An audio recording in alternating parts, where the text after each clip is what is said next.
Hello friends, welcome to Sri Stars. இன்றைக்கி நம்ம கருப்பு உளுந்து பற்றி தான் பார்க்க போகிறோம். கருப்பு உளுந்து உடம்புக்கு ரொம்ப நல்லது. கருப்பு உளுந்து நரம்பு மண்டலத்திற்கு வலிமையை கொடுக்கும். நம்ம உடலை எப்பவும் சீராக வச்சிருக்க உதவும். மன அழுத்தத்தை போக்கும். இது பெண்களுக்கு ரொம்ப நல்லது. பெண்களுக்கு இடுப்புக்கு வலிமையை கொடுக்கும். அதனால் கண்டிப்பாக நம்ம உணவில் கருப்பு உளுந்தை அடிக்கடி சேர்த்திக்கணும். இன்றைக்கி நம்ம கருப்பு உளுந்தை வச்சு எப்படி களி செய்யலான்றதை பார்க்கலாம். இது குழந்தைங்க முதல் பெரியவங்க வர எல்லாருமே சாப்பிட்லாம். இது நம்மளோட எலும்புகளுக்கு பலத்தை கொடுக்கும்.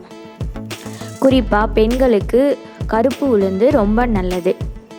சின்ன வயசில் இருந்தே அவங்க உணவில் கருப்பு உளுந்தை அதிகமாக சேர்த்துட்டு வந்தால் அவங்களுக்கு ரொம்ப நல்லது.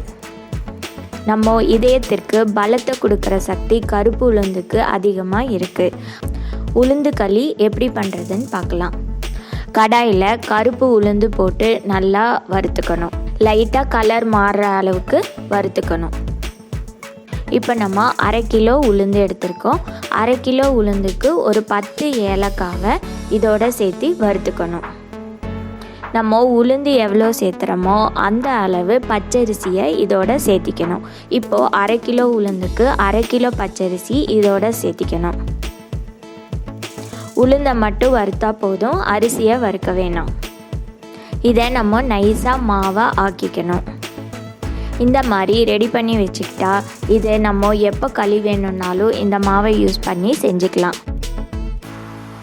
மாவை கொஞ்சம் தண்ணியை ஊற்றி கரைச்சிக்கணும்.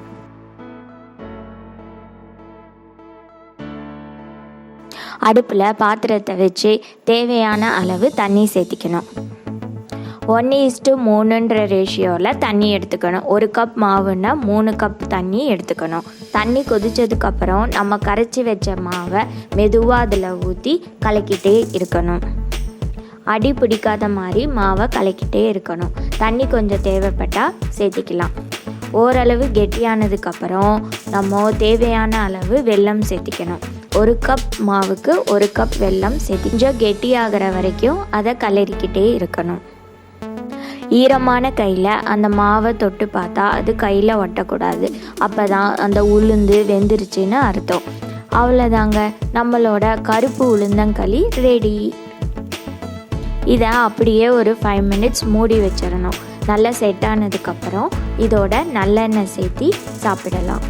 செம்ம டேஸ்ட்டாக இருக்கும். குழந்தைங்க எல்லாம் விரும்பி சாப்பிடுவாங்க. மறக்காமல் ட்ரை பண்ணி பாருங்கள் ஃப்ரெண்ட்ஸ். எப்படி இருந்ததுன்னு கமெண்ட் பண்ணுங்கள். இந்த மாதிரி ரெசிபீஸை பார்க்கணுன்னா மறக்காமல் நம்ம ஸ்ரீஸ்டார் சேனலை சப்ஸ்கிரைப் பண்ணுங்கள்.